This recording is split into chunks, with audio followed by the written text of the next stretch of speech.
Nós estamos nesse encontro da Academia Nossa Casa Planeta, o IRAPA do Brasil. Nós trazemos hoje um preletor que vai tratar sobre um assunto muito oportuno e atual, que são os tratamentos e as formas de se encarar os ruídos aeronáuticos. Nós pedimos que a nossa presidente e fundadora do IRAPA, Ana Paula Pichler, apresente o nosso preletor. É um prazer estar com todos vocês, muito obrigada. Eu apresento então o Jorge Lentz, o Dr. Jorge Lentz, e represento o IRAPA do Brasil, que é uma instituição que faz o fortalecimento de outras organizações e também atua nessa parte socioambiental e ESG. Doutor em Ciências pela Faculdade de Filosofia, Letras e Ciências Humanas da USP, engenheiro ambiental, sócio fundador da Lens Consultores em Meio Ambiente Limitada desde 1998, sócio fundador da empresa. Dr. Lentz, se o morador se sente incomodado pelos ruídos, como ele deve proceder? Bom, primeiramente, obrigado pela oportunidade de estar aqui, é uma satisfação poder atender vocês, vou responder da melhor forma possível e agradeço a gentileza da apresentação.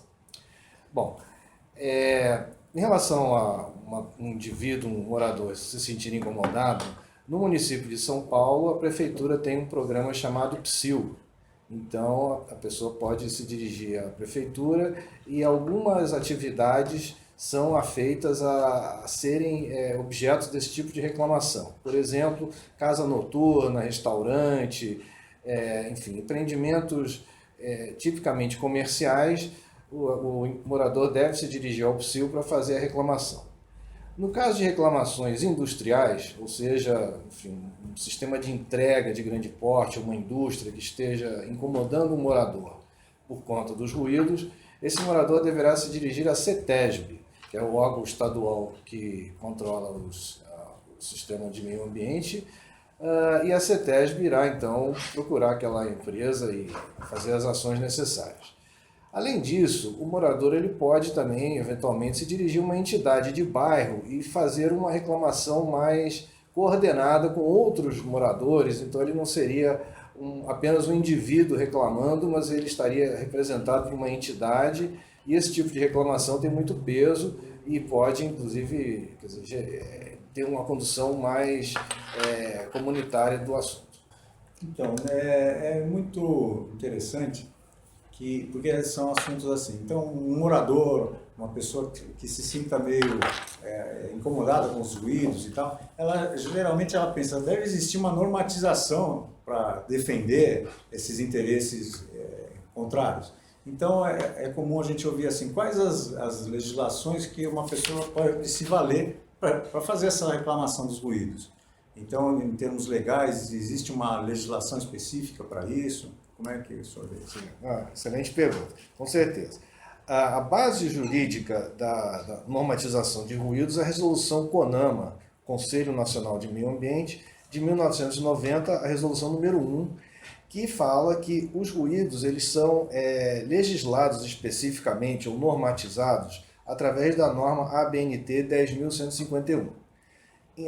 Essa legislação é interessante porque ela não especifica um limite específico, ela remete à Associação Brasileira de Normas Técnicas à especificidade do limite de ruído, de como medir, de como proceder em diversas situações.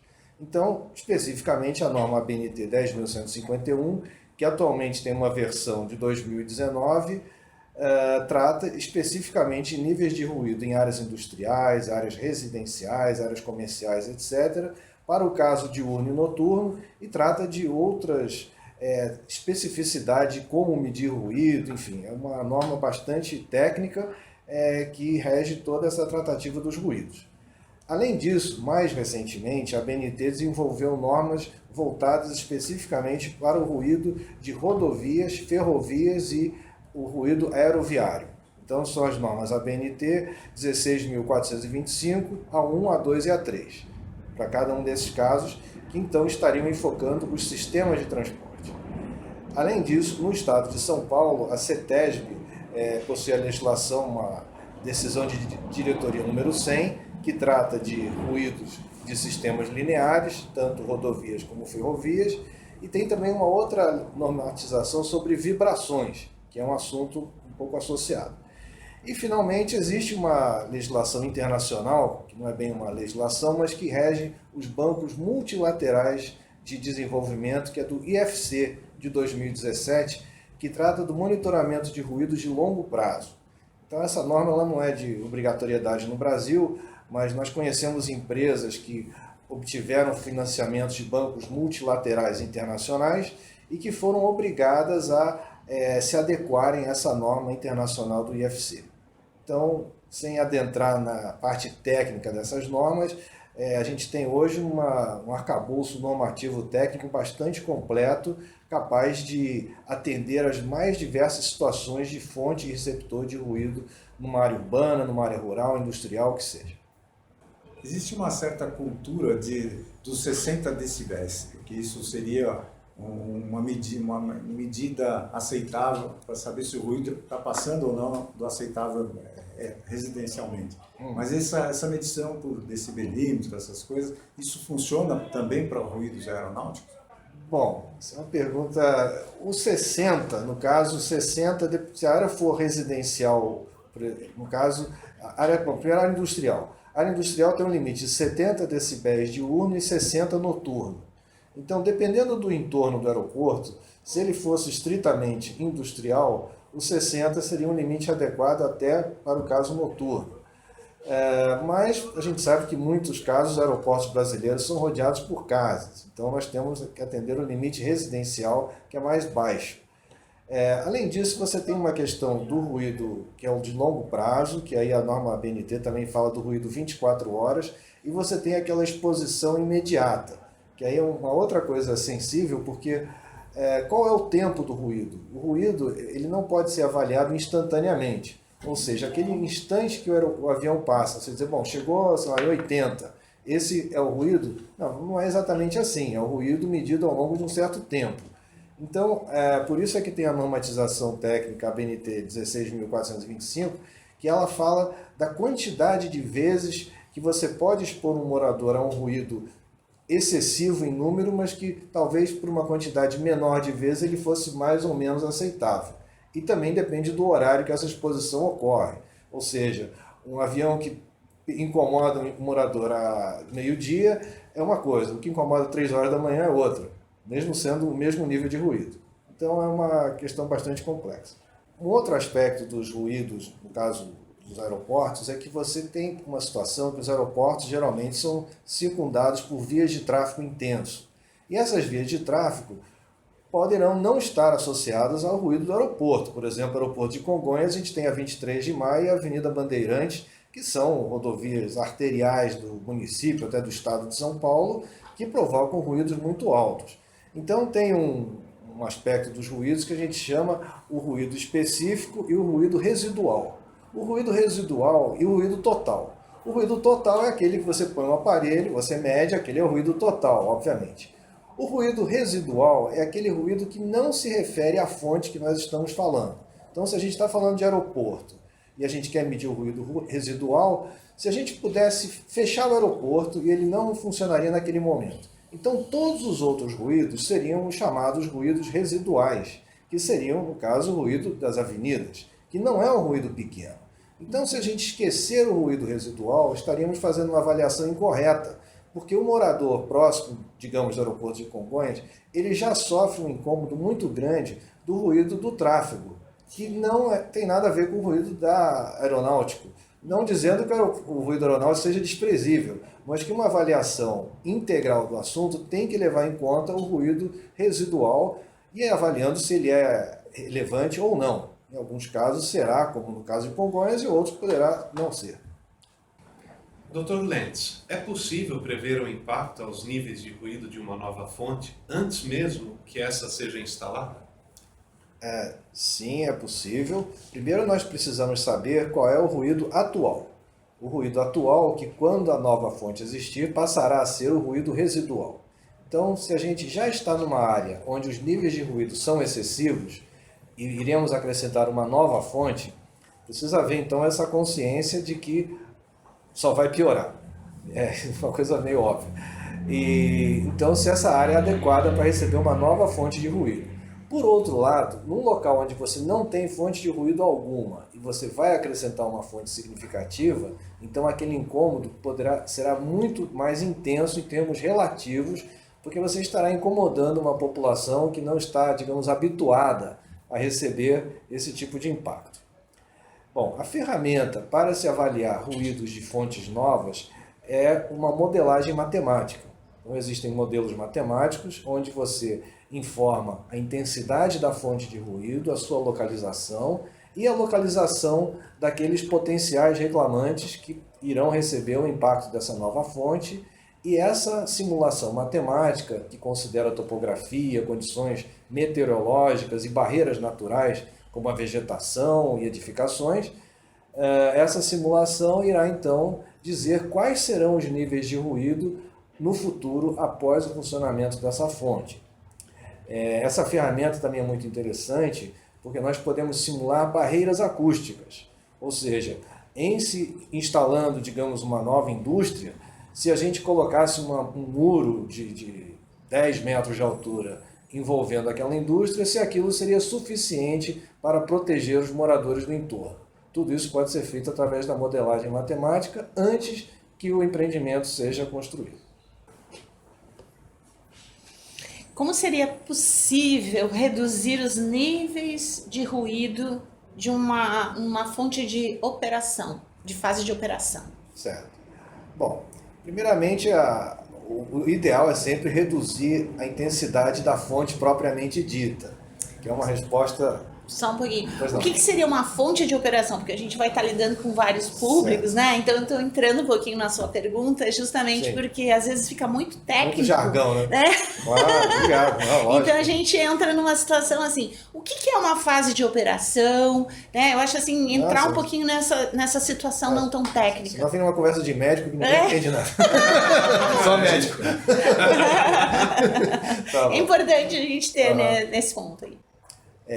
Então, vamos pensar numa fonte de ruído, por exemplo, uma máquina. O ideal seria que aquela própria máquina fosse desenvolvida de um jeito que ela mesma não gerasse tantos ruídos. Mas vamos partir do pressuposto que é inerente àquela máquina, digamos, uma turbina a gás, que é uma coisa que a gente já lidou. A turbina a gás ela tem um nível de ruído muito alto.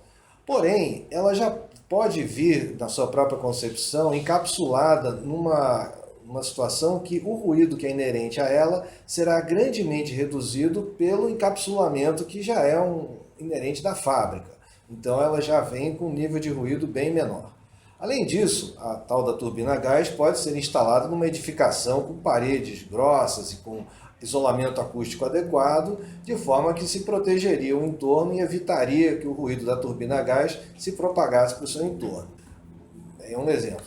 Mas além disso, digamos uma outra indústria que tivesse muitas máquinas e muitos equipamentos dispersos, onde é mais difícil você atuar em cada equipamento especificamente, se pode conceber uma forma de você rodear aquela indústria, aquele local com uma barreira acústica. Pode ser um muro ou uma barreira acústica especificamente projetada para isso, com materiais adequados que existem, materiais que têm uma atenuação acústica muito grande e que justamente através da modelagem matemática a gente pode calcular a posição e o dimensionamento dessas barreiras e a efetividade que elas terão para bater os níveis de ruído nos receptores.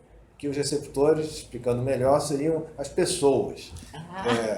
São aquelas pessoas que estarão morando próximas, são os potenciais reclamantes que nós da área técnica chamamos de receptores. E quando nós falamos de ruídos aeronáuticos, com certeza as pessoas, a questão nossa, a temática socioambiental, geralmente envolve exatamente essa percepção dos ruídos. O que nós temos ouvido, principalmente na cidade de São Paulo, é que as questões dos ruídos aeronáuticos tem alguns pontos, não sei se isso compõe uma verdade técnica, mas alguns bairros não notavam os ruídos aeronáuticos. E agora parece que houve um redimensionamento das rotas, das trajetórias dos aviões. Então, alguns bairros em que nem percebiam a existência de ruídos de aviação, agora percebem. Então, se alguns bairros que tinham excesso de ruídos, acham que, uma grande parte dos moradores acham que aquele ruído até diminuiu. E outros, de outros bairros acham, não, aumentou. Porque talvez essa mudança na trajetória das rotas tenha distribuído mais um pouco esses ruídos. Essa distribuição de rotas, será que ela diminui o impacto desses ruídos sonoros? É uma estratégia válida, no seu modo de ver? Bom, eu não saberia discutir especificamente se as rotas foram alteradas recentemente ou não. O que a gente pode dizer é que, bom, se eu saiba, as rotas variam também de acordo com a condição do tempo. Dependendo para onde a direção do vento, existe uma rota ou a outra. Mas, de qualquer maneira, existem poucas rotas, né? São rotas fixas e são 2 ou 3 rotas, são sempre as mesmas. Então, com certeza, os moradores que ficam no caminho daquelas rotas serão os incomodados daquela situação.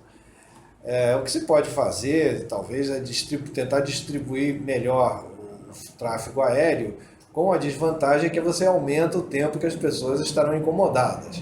Por outro lado, você tenta reduzir o impacto em determinados horários de tráfego intenso.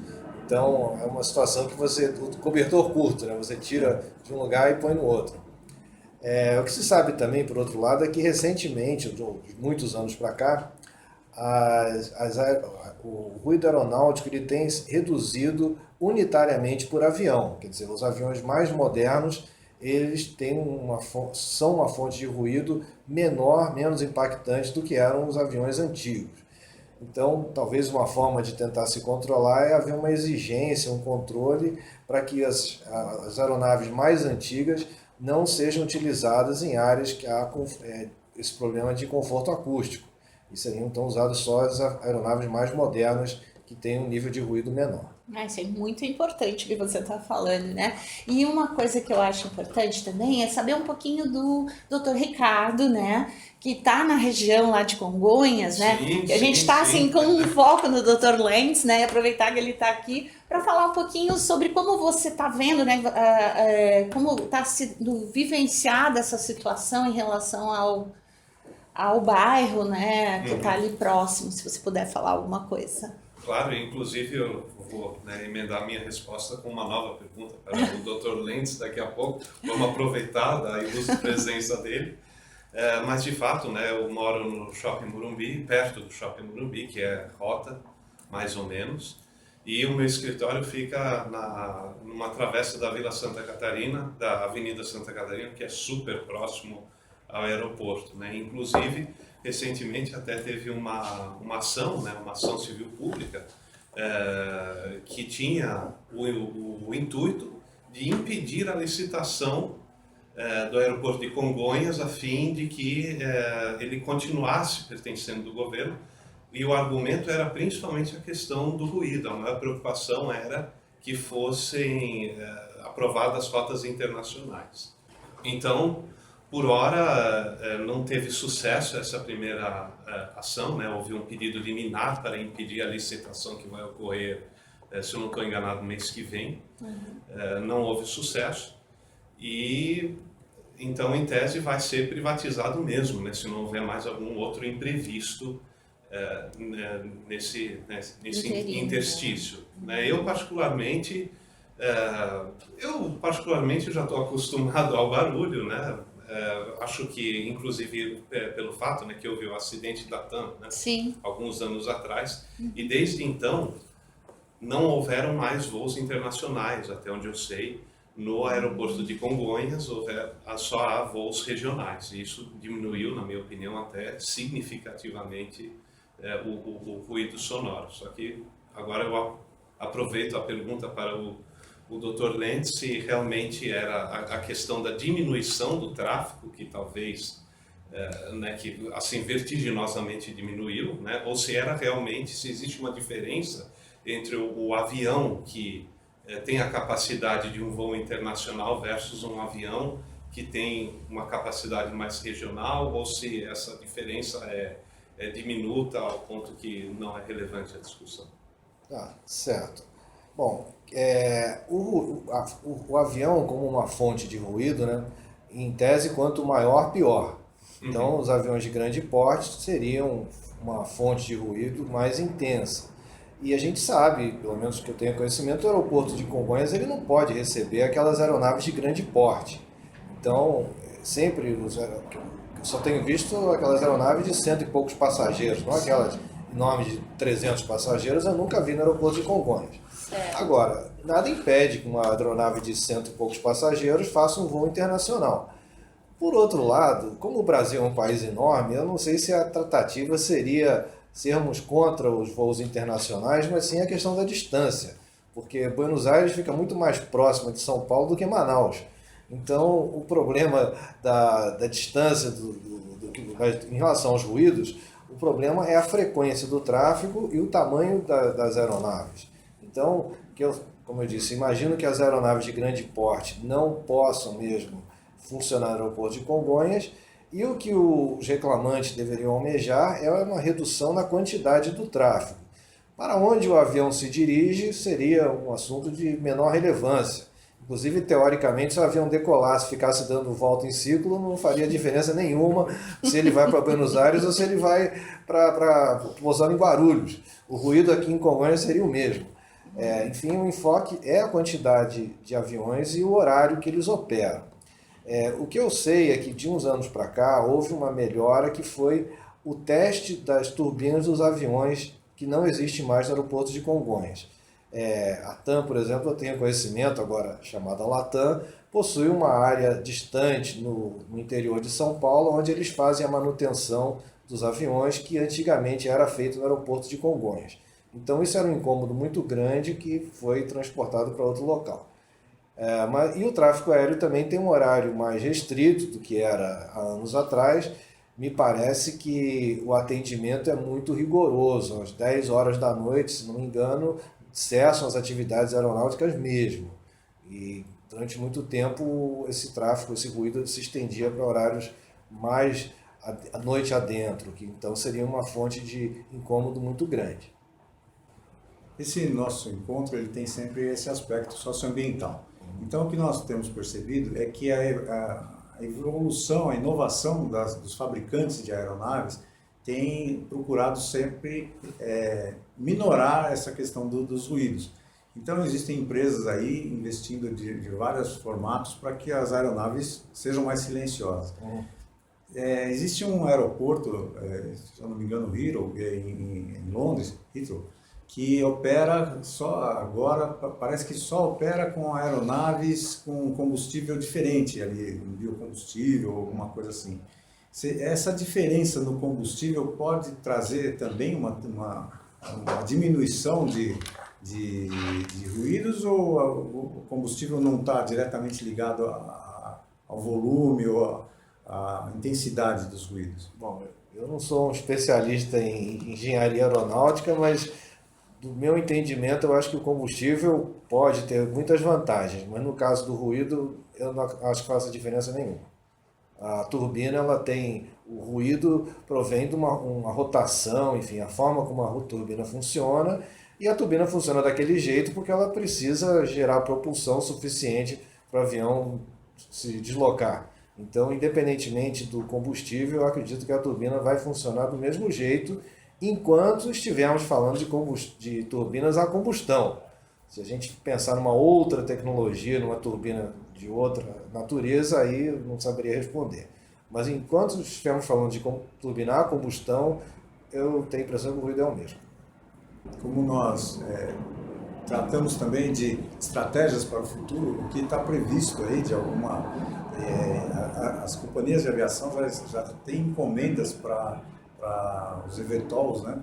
os aparelhos elétricos verticais, de voos verticais. Existe já uma encomenda das três maiores companhias de operação aeroviária no Brasil, já tem essa encomenda feita. Então, num futuro próximo, com certeza nós teremos mais um dado que vão ser as aeronaves de grande ou pequeno porte, mas operadas por sistema elétrico. E aí também é um questionamento, com talvez um novo encontro, de se estudar o impacto sonoro dos ruídos desses aparelhos elétricos, que não necessariamente seriam mais silenciosos, mas isso é uma questão para uma nova abordagem e fica já desde já o nosso convite para um novo encontro para tratar também desse temático. O Dr. Jorge ele é especializado em questões ambientais, também em questões da qualidade do ar. A empresa a consultoria Lens, ela também tem essa especialização, uma certificação, uma acreditação internacional. Então esse é um outro tema que também nós já deixamos aqui o IRAPA, a Academia Nossa Casa Planeta, também já deixa aqui um pré-convite para que esses temas sejam abordados e que o Dr. Jorge possa também explanar sobre essas variações desses temas que também são tão importantes, tanto para as questões de futuro, como também para as questões atuais, né? Então, fica aqui externado o nosso convite, não é, Ana Paula?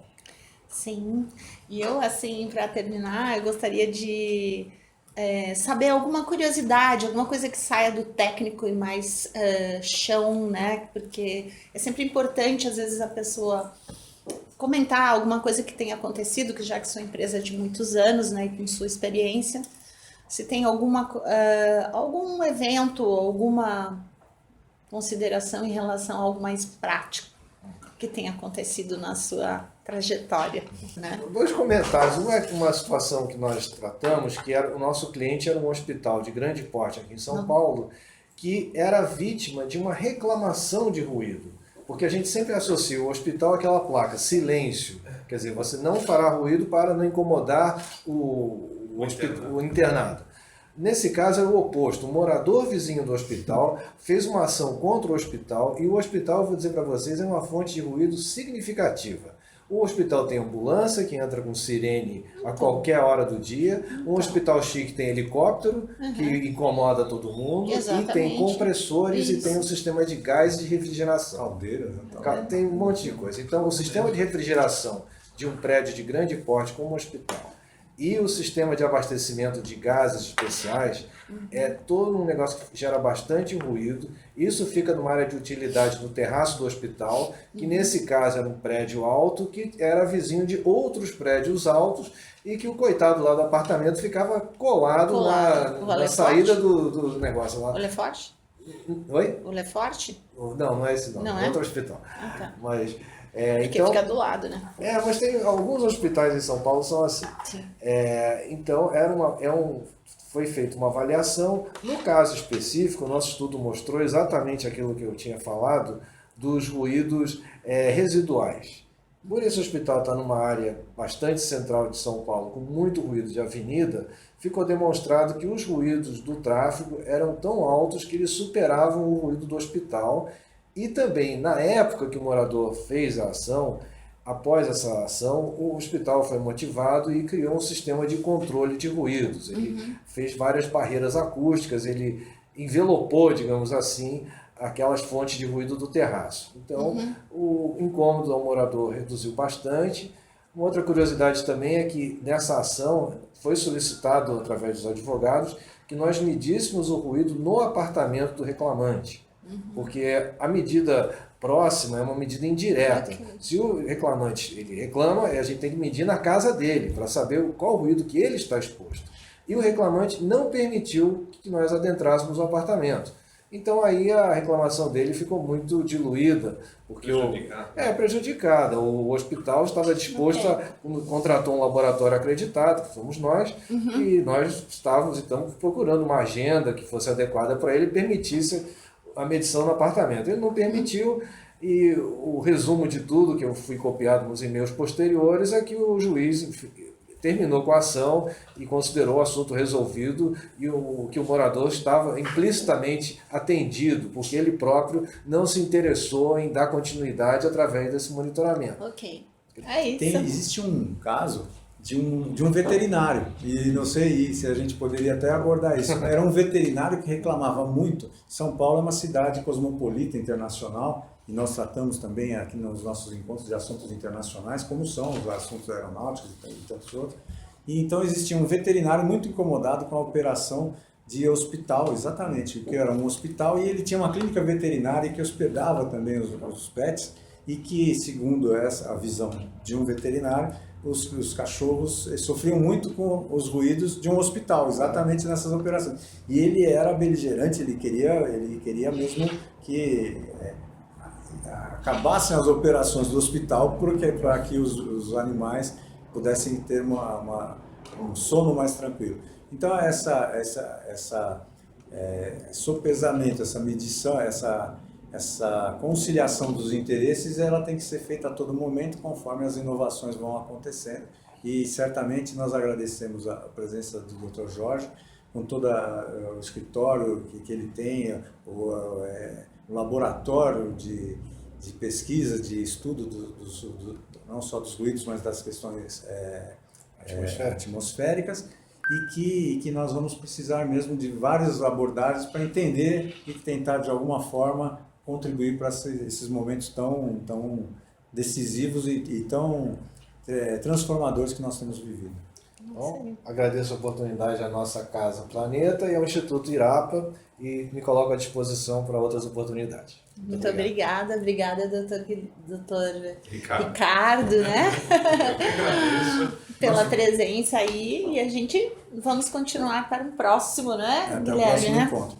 Nós temos agora, nesse ponto, mais uma etapa, que é uma etapa de agradecimento e é um troféu que a gente entrega, o troféu Nossa Casa Planeta Irapa do Brasil, que é um troféu simbólico, porque as contribuições, nesse momento, fica também o nosso convite.